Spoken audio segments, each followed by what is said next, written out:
friends, I want to welcome you back to my channel and thank you for tuning in with me.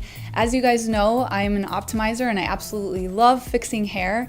So I brought my model Andy in today and I want to point out a couple of common traits that I see when I get new clients walking through the door. So let me point them out because again, in men's hair, these are a lot of common things that I see.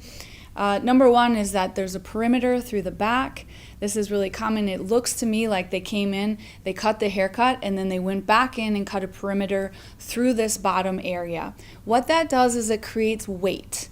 And we want to eliminate weight. In men's haircuts, we don't really work in perimeters. So the idea is we would just bring it out vertically and then leave it, or kind of come in and soften it. But we don't want to cut any horizontal lines in because you can see through the bottom here that there's weight through the bottom, and again, we're trying to eliminate that. Another thing cutting in that perimeter is that it started to round out this way. Because this hair in through here is cut really short, that creates a roundness this way.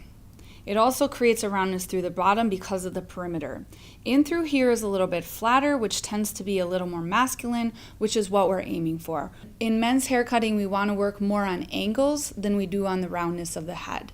How we get around that is by taking this hair completely vertically this way to eliminate some of this weight in through here, but not taking it up this way, which is going to follow the round of the head and create a roundness.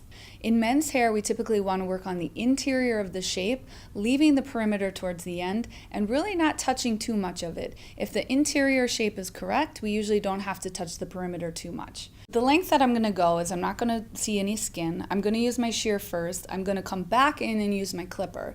And here's the reality. I can use any tool that I want, but I want you guys to start thinking in design. And design is really what's important because at the end of the day, no matter what tool I use, the client's going to like the haircut or not. And that's really about design. That's not about tool. So start thinking in design.